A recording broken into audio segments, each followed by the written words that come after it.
Bem-vindos ao Da Capa à Contra Capa. Esta semana vamos olhar para o que não mudou com o 25 de Abril, nos 50 anos da Revolução. Será uma revolução inacabada? É pelo menos o mote do livro de João Pedro Henrique, jornalista, que se junta a esta conversa da Renascença em parceria com a Fundação Francisco Manuel dos Santos, o novo retrato da Fundação. Para conversarmos, convidamos também a historiadora Irene Funzer Pimentel, investigadora do Instituto de História Contemporânea da Faculdade de Ciências Sociais Humanas da Universidade de Lisboa.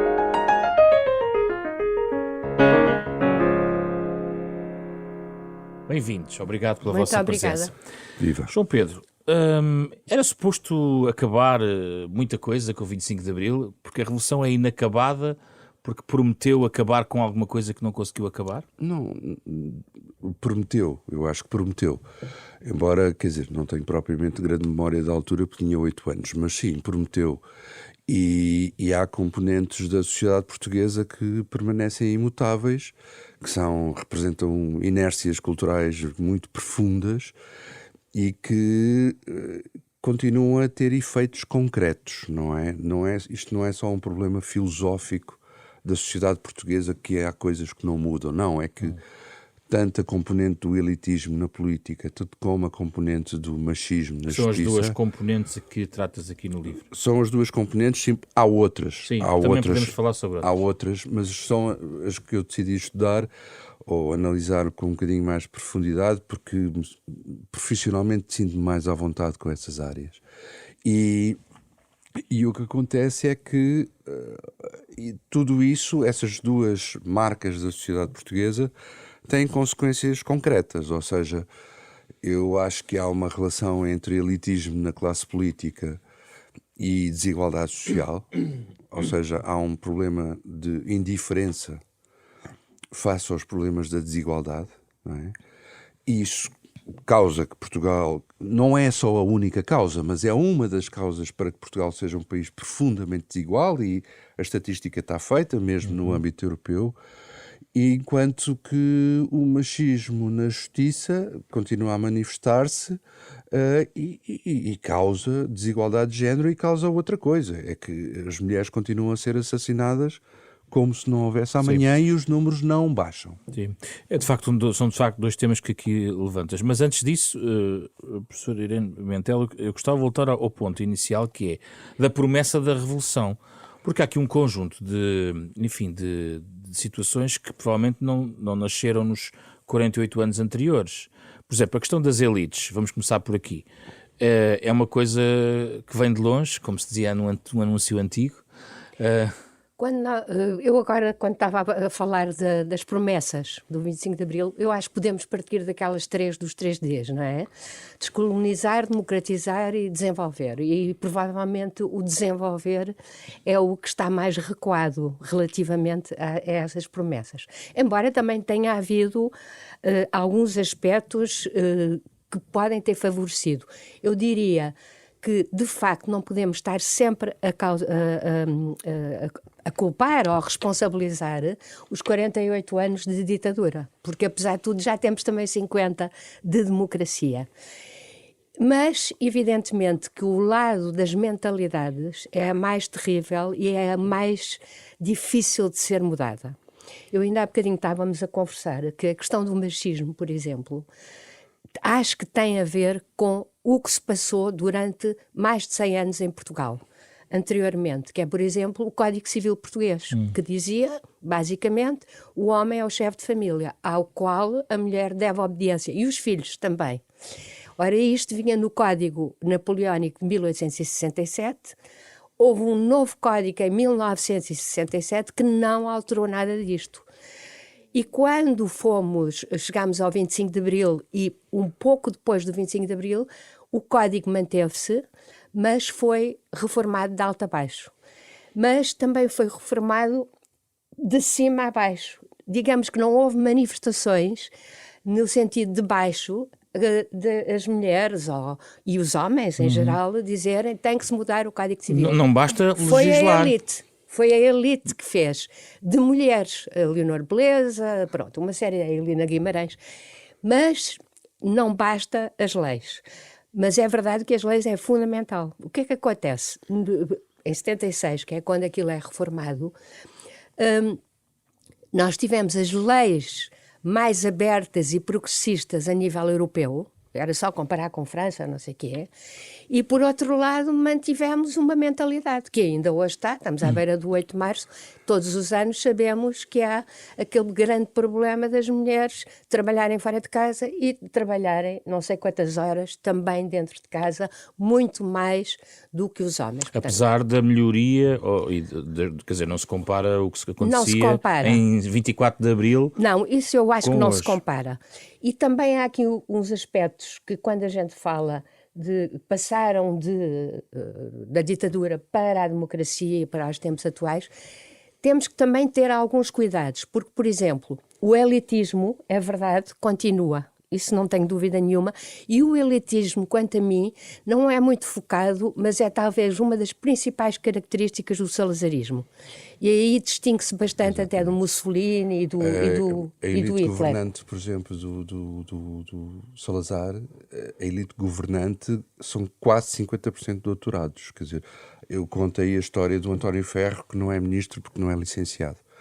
Não foi a única razão que o levou a não ser ministro, mas essa razão de não ser licenciado é central na decisão dele não ascender a um cargo para o qual estava mais que talhado, porque ele foi uma figura importantíssima. E o propagandista do Estado Novo? Foi uma figura importantíssima na propaganda do Estado Novo, no fomento cultural do Estado Novo, etc. E, portanto, o Sr. Salazar, cada vez que queria um ministro da Agricultura, ia ao Instituto Superior de Agronomia e contratava um catedrático. Pronto, e as coisas funcionavam. Isso fazia parte do quê? Fazia parte de uma necessidade de despolitizar absolutamente a governação e, portanto, torná-la absolutamente tecnocrática. Mas a tecnocracia depois encontrámos-la depois do 25 de Abril. Encontramos porque nós temos um problema muito grave, que é um problema de má relação entre os eleitores e os eleitos. Ou seja, o povo português, há um desprezo pela classe política, que é uma coisa que vem provavelmente da monarquia constitucional, que se agrava profundamente. Tem muita responsabilidade. Agrava-se profundamente na Primeira República, que é um regime que desilude muitas pessoas, cria muitas expectativas e depois desilude, e depois é explorada até a exaustão por Salazar. O Salazar acha que a política é uma coisa suja, os partidos são uma coisa suja, e isso ficou.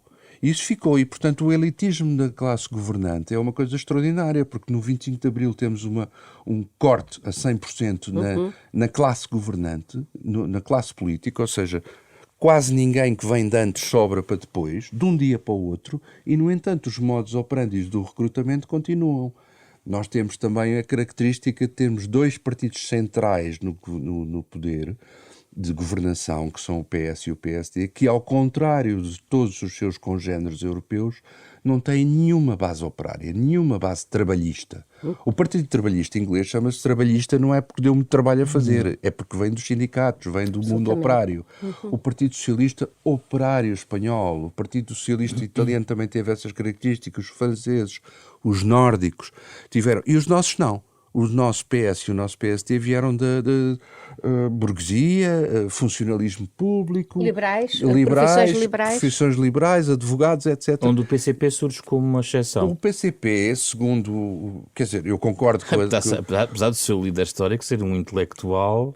Absolutamente. Mas é um intelectual muito engraçado. Põe ao serviço da classe operária. E quase que se quer retirar, digamos assim, um pouco da imagem. Ele tenta enturmar-se com a natureza de classe do seu partido, dizendo-se um filho adotivo do proletariado. E um traidor à sua classe inicial. Nós tivemos agora o Pedro Nuno a declarar-se um neto adotivo do proletariado, porque às vezes, dizendo que o avô era sapateiro, porque às vezes precisa, para termos contacto com a população, ou para os políticos terem contacto, precisam de inventar um ascendente qualquer pobrezinho. E o Dr. Cunhal fez isso, mas se nós repararmos os 4 pais fundadores, digamos assim, do regime, ou seja, Álvaro Cunhal, Mário Soares, Sá Carneiro, Freitas do Amaral, são todos filhos da alta burguesia, quer dizer, nenhum deles teve problemas de sobrevivência. Quer dizer, teve o Dr. Cunhal porque passou para a clandestinidade muito cedo, etc. Mas os outros todos são pessoas abastadas, tudo vive muito bem. O Dr. Soares uma vez foi ter com o Filipe González e o Filipe González, líder do Partido Socialista Operário Espanhol, viu a comitiva do PS e perguntou-lhe onde é que estão os operários. E o Dr. Soares diz, não temos. Em Espanha, não temos. os obreiros. Não temos. O próprio Filipe González era um advogado de sindicatos, não é? Portanto, agora, eu acho que a tese que se desenvolve aí um bocadinho nesse livro é de que este distanciamento em relação à pobreza e à convivência com o problema da pobreza causa um problema de falta de empatia com o problema da pobreza. E a empatia é meio caminho andado para resolver um problema. Nós vivemos demasiado bem com a ideia de que há comunidades historicamente pobres. E que é assim, é suposto ser assim, e não se muda nada. E pronto, faz parte. Rabo de peixe é pobre, ou as esgueiras em Aveiro são pobres, e faz parte, não é? Mas não faz parte. Irene Pimentel. Aliás, a grande Siga. questão é justamente essa. Aí é que eu acho que há uma influência da ditadura. E é evidente, como foi uma ruptura, como bem disse, um momento tínhamos um regime, no dia seguinte tínhamos outra coisa, pronto, o início... Mas houve uma transição de elites. Houve uma transição das elites que já existiam. Do PSD, exatamente. aquilo que vinha Todos da ala eles liberal. já existiam, exatamente. E já faziam parte das elites. O que é mais estranho é 50 anos depois. Portanto, é natural, dia 25 de abril de 74, 75, 76, claro, era quem estava, era mais politizado. É preciso ver também o analfabetismo, a iliteracia portuguesa, que era muito mais forte do que qualquer um desses países da Europa. O grande problema é a partir ao fim de 50 anos, porque se mantém de uma certa forma. E aí, eu acho que há fatores novos. Não sei, queria colocar essa questão, que é, por exemplo, houve uma mobilidade social que surgiu depois do 25 de Abril. Aliás, houve um grande esforço na educação. Na escolarização e também na licenciatura de uma quantidade de gente. Ou seja, por exemplo, há um exemplo que eu gosto muito, que é os países escandinavos e os países, a Alemanha. Que ambos não são nada elitistas. Não. E têm um cuidado, quer dizer, curiosamente, são países ditos capitalistas, não é? Avançados. São potências capitalistas, mas houve sempre uma preocupação muito grande com o seu estado social, em primeiro lugar. Exatamente. E também na própria mentalidade. A Alemanha, por exemplo, tem a economia assente em empresas onde os trabalhadores participam na administração. Que é uma coisa que cá que os nossos empresários acham... E nos países escandinavos a mesma coisa. Acham uma coisa escandalosa. Mas nós temos um problema, por exemplo, que o nível médio de formação dos nossos empresários é mais baixo que o nível médio de formação dos trabalhadores. E, portanto, temos uma espécie de pirâmide do mérito completamente invertida, virada ao contrário. Exatamente. Se alguém na cúpula de uma empresa devia ter mais formação que os outros. Quer dizer, eu vou falar de um caso concreto. O engenheiro Belmiro de Azevedo era engenheiro químico, mas, no entanto, para se tornar no que se tornou, ele estudou que se fartou. Gestão, etc, etc, etc. E, portanto, mas isso não é um esforço que se nós vejamos de ser feito pela grande parte dos nossos empresários, a não ser tirarem aqueles MBAs que são mais ou menos, enfim, folclóricos, pouco... E rapidamente tirados. E muito rapidamente tirados. Mas sabe que há um aspecto que eu acho que é interessante aí, que é a desvalorização do ensino técnico. Porque, por exemplo, na Alemanha e na Escandinávia, eu conheço a Suíça também, que não é um Estado social, porque tenho família suíça, e todos os meus primos, ninguém foi para a faculdade. Ganham muito mais dinheiro do que qualquer professor da faculdade. Foram sempre para escolas técnicas.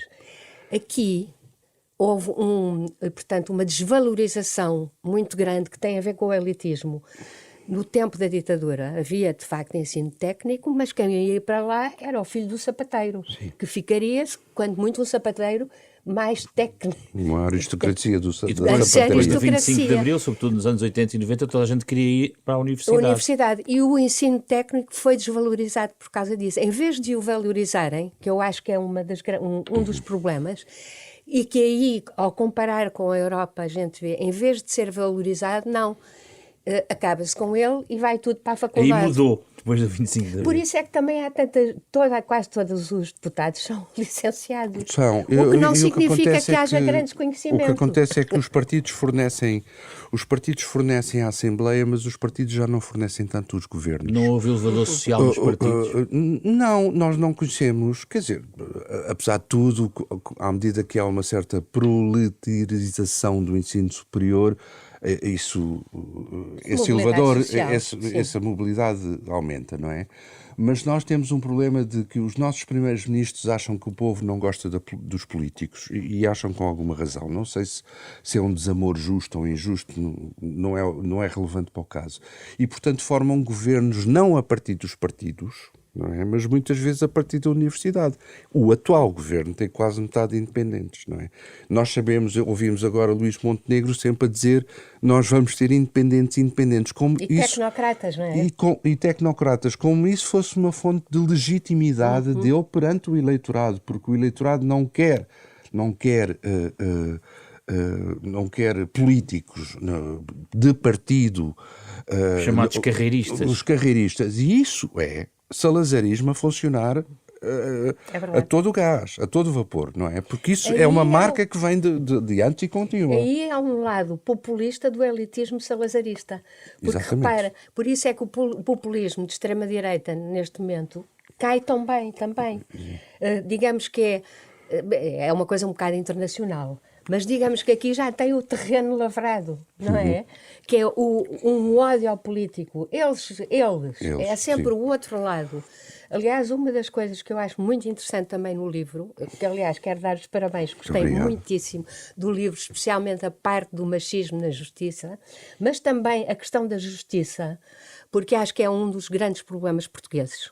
E é assumido pelas pessoas, não há justiça. Eu atrevo-me a dizer que a história da violência doméstica e da quantidade de mulheres que morrem assassinadas todos os anos e que não diminui. O problema é é que não diminui.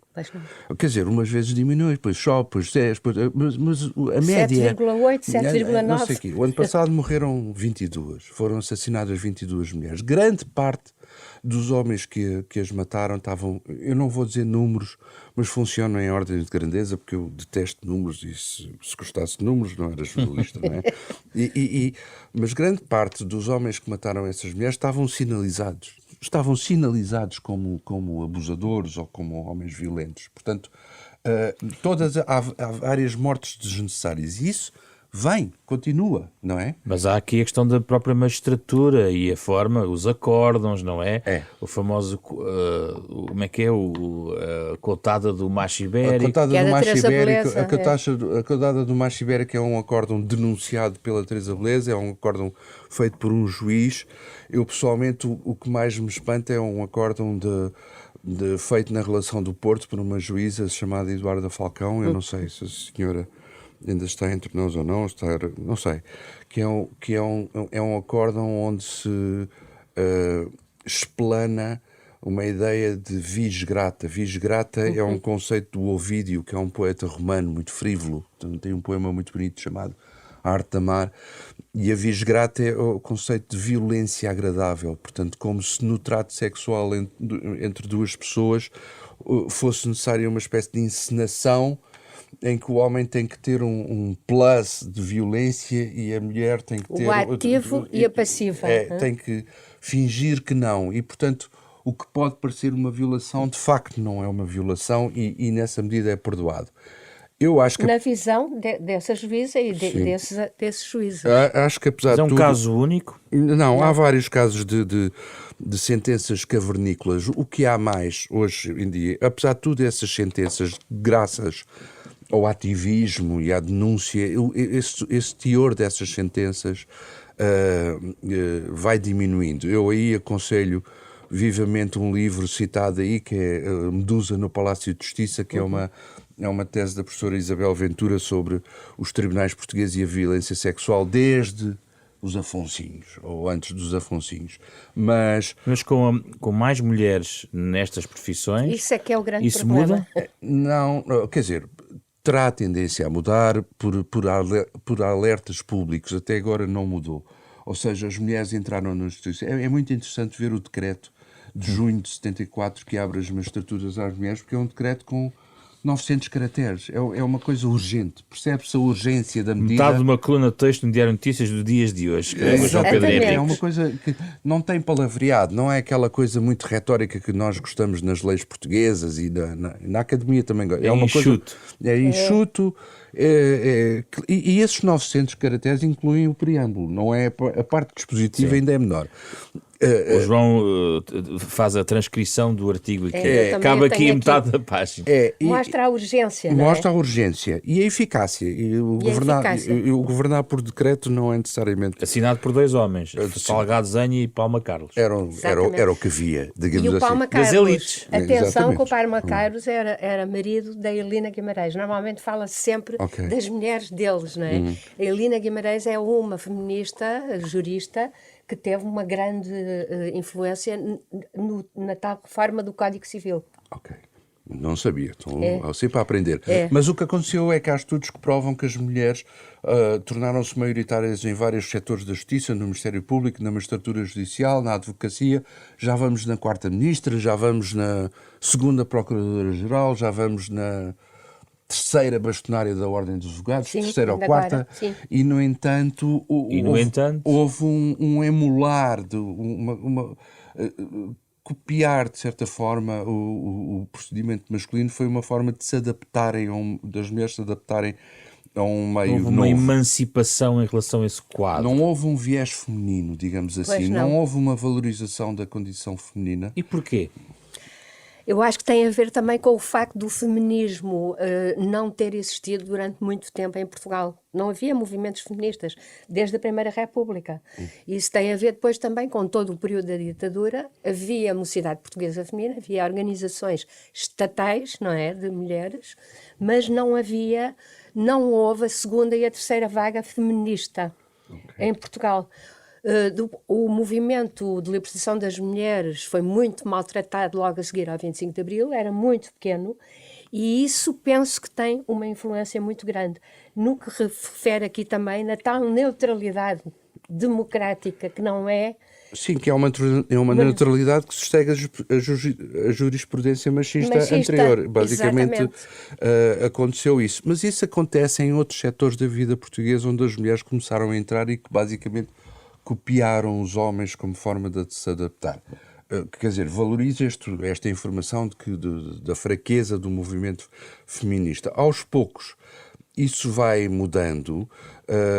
O que aconteceu, entretanto, e o que está em vigor hoje em dia, o problema hoje em dia, na justiça face às mulheres e face aos crimes de violência sexual, é, por um lado, o uso e abuso de um determinado mecanismo, que é a suspensão provisória de processo, que basicamente é um mecanismo que conduz a crime sem castigo, e, por outro lado, a não aplicação de mecanismos punitivos que estão previstos na lei. Portanto, há o uso e abuso do que perdoa e o não uso do que pune, não é? E o que é o não uso do que pune? É o não uso, por exemplo, do julgamento sumário para quem é apanhado em flagrante delito.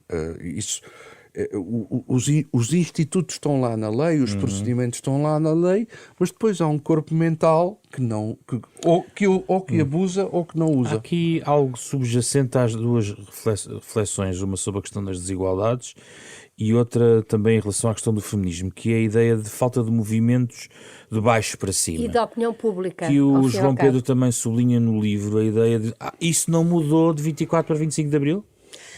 Houve, digamos, eu por acaso agora fiz um livro, não é para fazer publicidade, em que eu mostro de certa forma que aquela ideia da espontaneidade dos movimentos sociais que houve a seguir ao 25 de Abril desapareceu imediatamente, porque ou foram logo manipulados ou organizados pelos partidos que existiam. E isso faz toda a diferença. A não espontaneidade, justamente a não exigência, a não ser num aspecto, e há um aspecto que por acaso não sei se sabem, que a primeira grande manifestação e grande exigência em Portugal não foi salários maiores, não foi maior igualdade, não foi saneamentos, foi a luta pelo divórcio. Exatamente. E isso é muito, muito interessante. Porquê? Porque o divórcio causava uma coisa horrorosa, as pessoas não se podiam casar novamente, os filhos ilegítimos. E não é por acaso que a figura do filho ilegítimo e a primeira manifestação que foi no pavilhão dos esportes... Eu posso dizer que eu sou um exemplo por causa de situações entre os meus pais, que eu só tenho o meu pai no meu cartão de cidadão ou no meu bilhete de identidade. Eu sou filho de mãe incógnita, que é uma coisa... Obviamente que a minha mãe nunca foi incógnita para mim. Quer dizer, mas isso hoje já não existe. Não, podia ter regularizado a situação, sim, mas sim. Era complicado, nascida em Angola, era uma complicação danada, burocrática, não sei o quê, mas acontecia muitas vezes... os filhos de mulheres divorciadas, mas a quem não tinha sido concedido o divórcio, não serem considerados filhos delas. Na manipulação e... Não é bem manipulação que Será eu queria dizer. um enquadramento político do protesto? Enquadramento político do protesto. Isso não foi por razões políticas, tendo em conta a turbulência pós 25 de Abril, a necessidade de... O Partido Comunista foi muito, ao longo dos anos, foi muito visto como um movimento agregador e controlador de algumas dinâmicas de protesto. É verdade. E o populismo demorou em Portugal, o populismo de extrema-direita, quanto a mim, demorou em Portugal a ter o seu espaço político devido à forma como o Partido Comunista, de certa forma, através dos sindicatos, enquadrou o protesto. Isso eu acho que sim, absolutamente. Mas também é verdade que há uma tendência, que aliás está muito neste livro, do pensar que de cima é que vem tudo.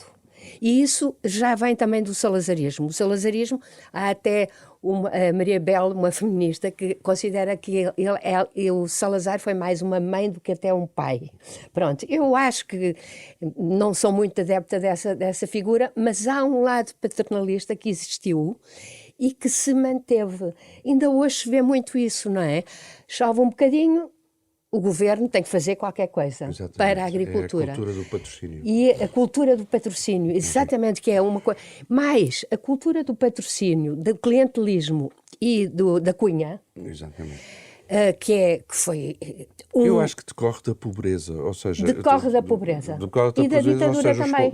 Os pobres precisam de... Há aqui um ponto engraçado sobre isso. Compadrio existia no 24 de Abril.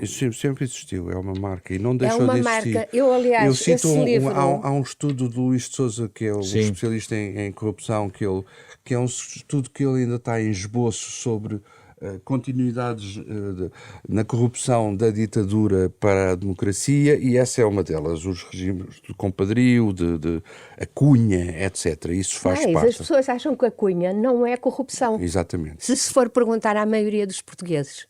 Aquela coisa de dar o coelho ao médico. Sim. Pronto. As pessoas acham que isso não é corrupção. Exatamente, vive-se bem com isso. Ou a história que eu conto e que foi o Luís de Sousa que me contou da alheira de Mirandela. Sim. Quer dizer, porque para já a alheira não era Mirandela, porque a Mirandela não fazia alheiras, porque aquilo não tem condições. Mas a alheira de Mirandela só existia porque era uma forma dos políticos de Trás-os-Montes tentarem amanteigar, digamos assim, os poderes fora de Trás-os-Montes, para que não centrais do Porto e de Lisboa, para que não se esquecessem deles. Então isso vai em contramão do discurso que muitas vezes se ouve de que antigamente não havia corrupção e hoje é que há, e há uma degeneração deste tema. Completamente. Eu lancei um livro sobre os informadores e foi o Pacheco Pereira que foi apresentar, foi um dos apresentadores. E ele disse, a coisa que se tem que fazer rapidamente é estudar a corrupção, a cunha, ele até utilizou mais a palavra cunha, durante todo o salazarismo. Porque isso está metido, que o Salazar não ganhou nada. Está metida essa ideia. Que, é preciso ver que numa ditadura o fundamental é o poder. O livro cita um outro livro do jornalista da Sábado, Exato. Que é o Marco Alves, se não me engano, que lançou o Salazar Confidencial, que é as cartas todas que o Salazar foi recebendo ao longo da vida a meterem cunhas, e portanto, quer dizer, as pessoas continuaram a meter cunhas alegremente, no não é? próprio regime. Dentro do próprio regime. E muito descarada. O que eu me surpreendi ao ler aquelas cartas era a total falta de sofisticação. Era mesmo pedir. Eu queria ser Eu queria ser PIDE, aconteceu. Eu queria ir para a coisa do bacalhau, para a fiscalização do bacalhau, coisas assim. Eu acho que isso talvez esteja hoje em dia talvez mais sofisticado, mais disfarçado, mas mais continua. democratizado. E já agora o Aristides Sousa Mendes não o trata da mesma forma como outros tratavam nas cartas, não é isso, o Aristides Sousa Mendes, honra-lhe seja, é um grande homem, portanto, trata Salazar como o Salazar, e portanto não há cá respeitinho. Não há, senhor doutor, senhor excelentíssimo senhor, excelência, querido amigo, nada. Senhor presidente e mestre. E a bem da nação, sempre a bem da nação no final. A bem da nação é no final. O medo do confronto é também algo que passou, não mudou do regime para o outro? Não sei. A ideia do consenso. É por acaso. Sim, eu acho que pois, os brandos costumes, etc. Sim, eu concordo que embora hoje em dia nós estamos a ver uma emergência de sentimentos negativos com cada vez mais descaramento, menos descaramento, digamos assim, em serem pronunciados, e são...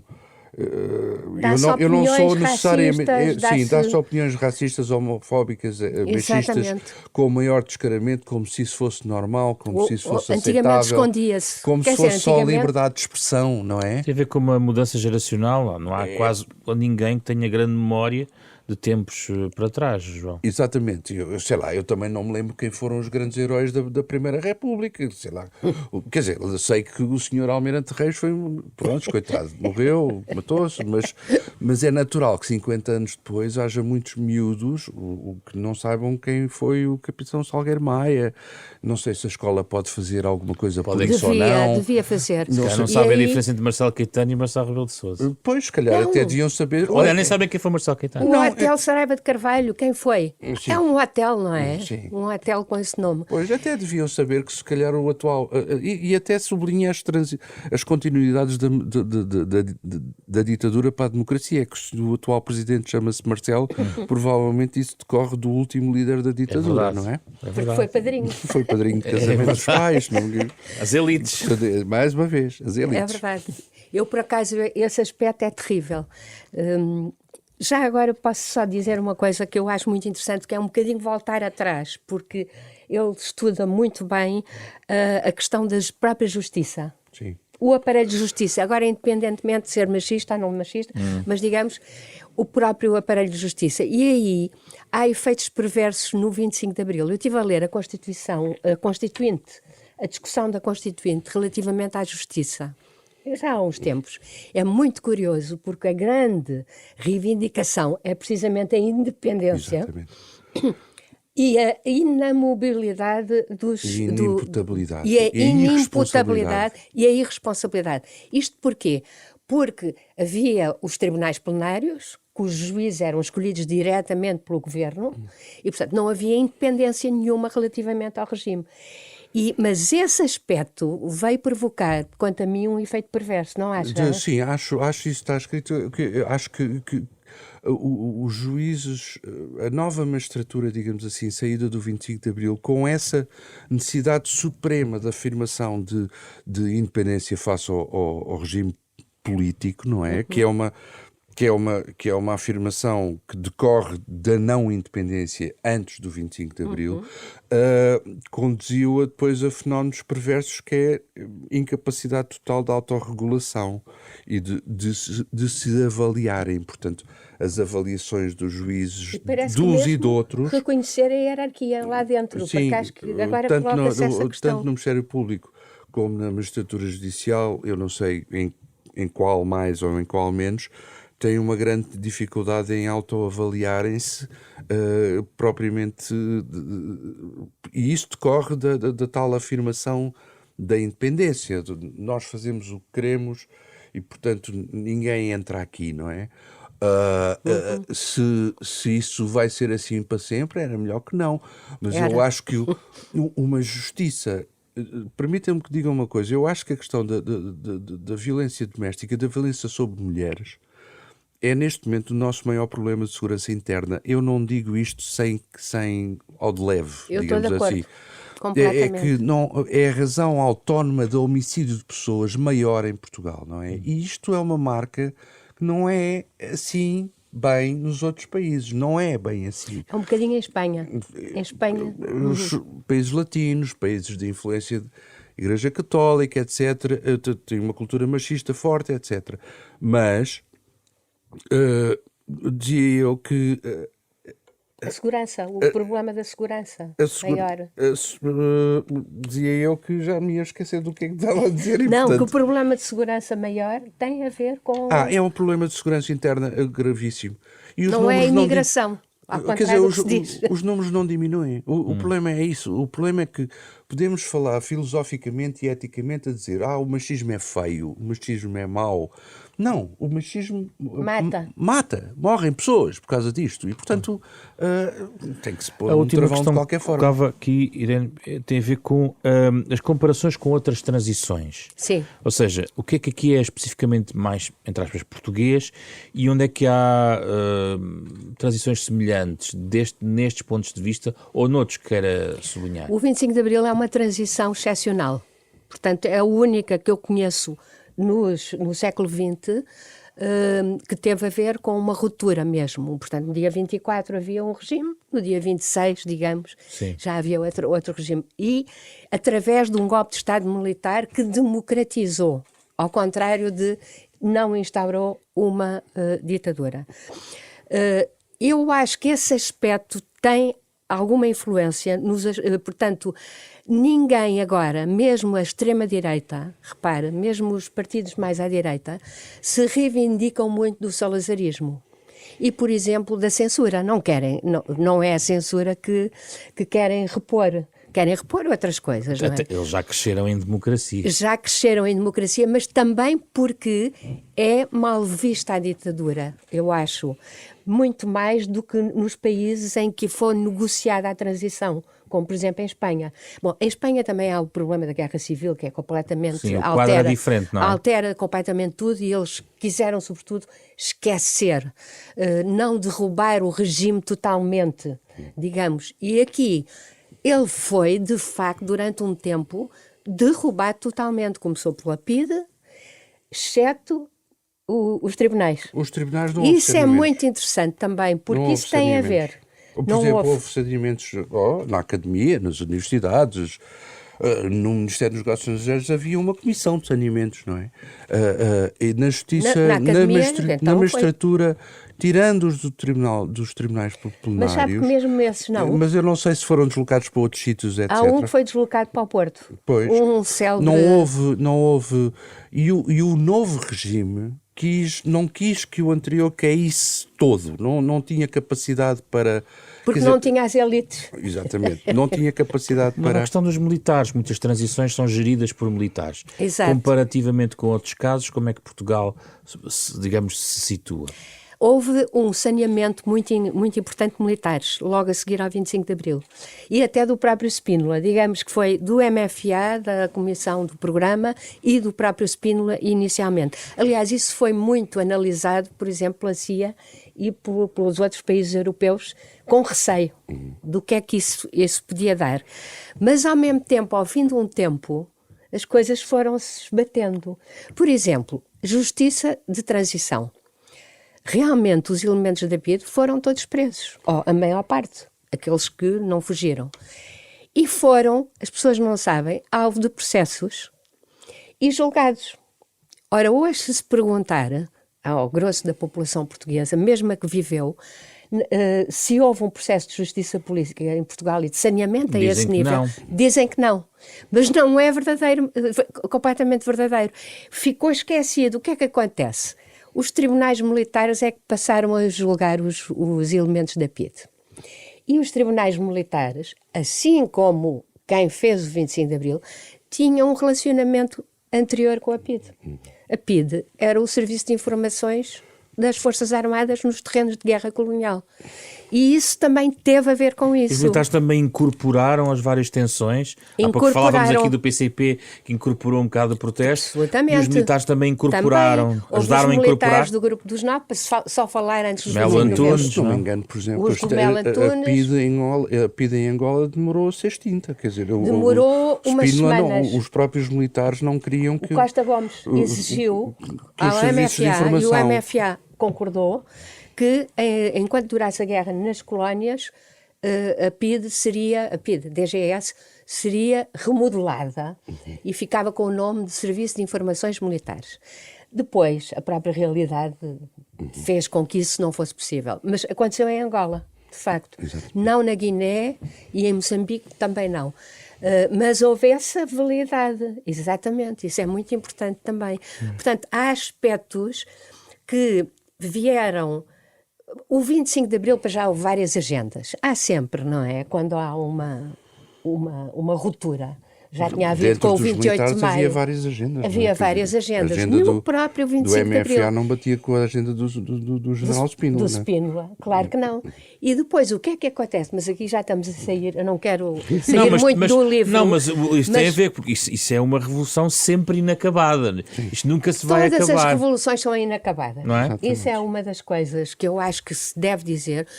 O grande problema, e aqui em Portugal, vá lá, felizmente não aconteceu, nem houve guerra civil, podia ter havido, nem houve um retrocesso, digamos, porque em muitos casos há retrocessos, não é? Sobretudo em processos liderados por militares pode haver retrocessos. Mas deixe-me só Aí pode levantar haver. um assunto que me lembrei agora, que também teve um pouco a atualidade. Houve um processo, por exemplo, de integração de muita gente que veio de Angola, Moçambique. Os chamados retornados, que Exatamente. eu não gosto do termo, acho um termo Que durante terrível. muito tempo foi dito que tinha sido uma integração bem feita. Terá sido assim tão bem feita? Olha, eu ainda agora estive em França e o 25 de Abril está... Pronto, há muita curiosidade. Era um festival de rádio, justamente. E é muito engraçado porque essa questão foi levantada. E quando a gente analisa os pieds-noirs da questão da Argélia, foi muito mais complicado do que a integração aqui em Portugal. Houve a OAS, houve uma tentativa de assassinato do De Gaulle, quando foi da independência da Argélia. Eu acho que a prazo houve uma boa integração. Agora, evidentemente, o trauma de pessoas que perderam tudo, que vieram com a roupa do corpo e que eram ainda por cima mal vistos também aqui em Portugal, isso existiu e há muito trauma. Eu sei porque eu conheço, e acho aquele livro até da Dulce Maria Cardoso muito importante justamente sobre isso, deu voz a pessoas sem voz, não é?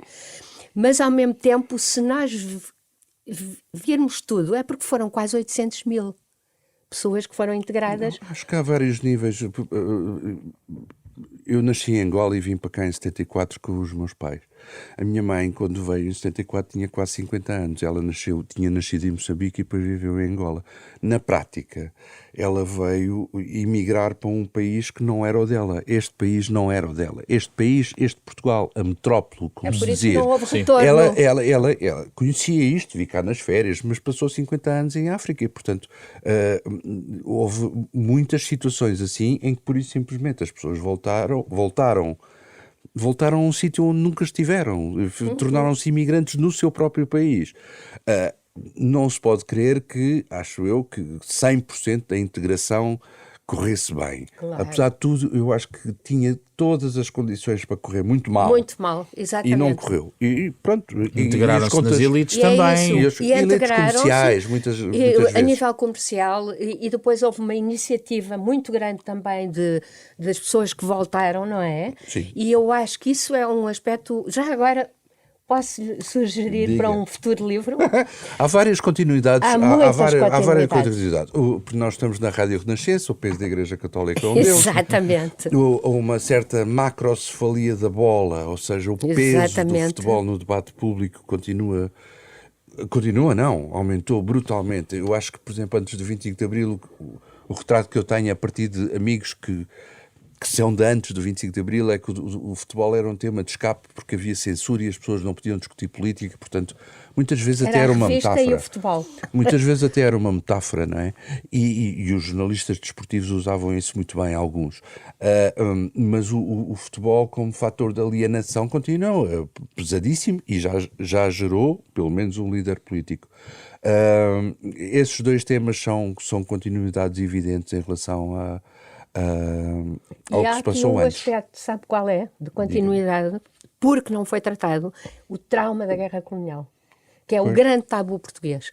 É preciso ver que as pessoas que foram obrigadas a fazer o serviço militar, 90% da juventude portuguesa, eu sou dessa geração, mulher, mas todos os meus amigos, tudo, ou se desertava ou se ia para a guerra, e é preciso ver que no dia 24 eles eram considerados heróis que estavam a defender a pátria, e no dia 26 foram considerados protetores do colonialismo e do antigo regime e dos colonos.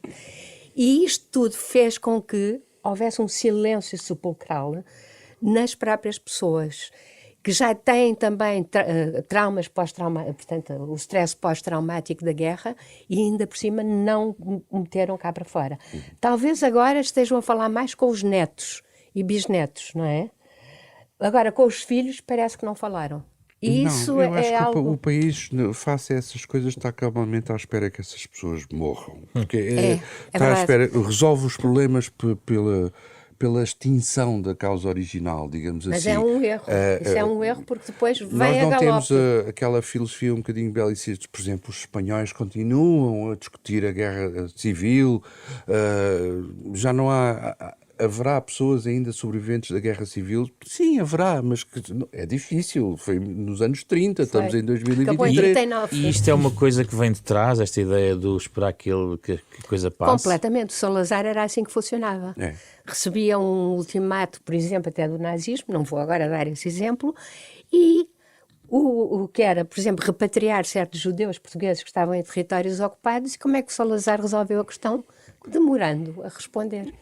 E a coisa resolve-se por si. Veto de gavetas. O que não se resolve, resolvido está. Não é? Exatamente. E isso é terrível. Isso é também um aspecto que eu acho que... E o para amanhã, aquela coisa... No entanto, há também o péssimo aspecto que é a ignorância da história. E aí a educação está muito responsável por isso, porque todos os regimes democráticos, todos os governos, porque é só um regime... O regime democrático eliminou o currículo de História e de Filosofia. Eu acho que, quer dizer, eu já dei uma olhadela ao programa das comemorações dos 50 anos do 25 de Abril. Enfim, é um programa bom, etc., e que tem parte de debate, mas se calhar faria algum sentido, e não estou a puxar a brasa à sardinha do meu livro, nem nada disso. Talvez eu não vi nada que fosse discutir o que é que não mudou. O que é que não mudou com o 25 de Abril? A única razão pela qual eu fiz esse livro era eu queria fazer qualquer coisa a propósito dos 50 anos e percebi-me que fazer qualquer coisa sobre o que mudaria já toda a gente está a fazer. Quer dizer, se nós abrirmos o site da Pordata, está logo uma coisa a dizer o que é que mudou com o 25 de Abril. A mortalidade infantil, por exemplo. Aquelas coisas, a mortalidade infantil, etc., o analfabetismo, tudo isso mudou. Pode haver um risco de banalização do que mudou para melhor. Exatamente. Também. Mudou Talvez, para melhor. Eu acho que eu percebo que seja perigoso ou discutir o que não mudou, porque pode ser visto como conservadorismo, etc, etc. Mas não é, por acaso, se calhar seríamos mais proativos para fazer deste país um bocadinho melhor, se nós discutíssemos, por exemplo, a questão da não indignidade que a desigualdade causa neste país. Assim, o facto de nós acharmos normal a desigualdade. Pode ser que este programa ajude. Este programa é ouvido por muitos professores também que gostam de refletir com os seus alunos sobre alguns destes temas. Pode ser que este programa ajude. Obrigado, João Pedro Henriques, pela Revolução Inacabada, o que não mudou com o 25 de Abril. Obrigado, professor Irene Pimentel, por estar connosco. Da Capa à Contracapa, um programa da Renascença, em parceria com a Fundação Francisco Manuel dos Santos. A versão integral desta conversa está em podcast, na plataforma digital que quiser escolher. O genérico original do programa é do pianista Mário Lajinha. Fizeram o programa esta semana Rui Glória, André Peralta, Ana Marta Domingos e José Pedro Frazão. Na próxima semana voltamos para falar sobre outro tema.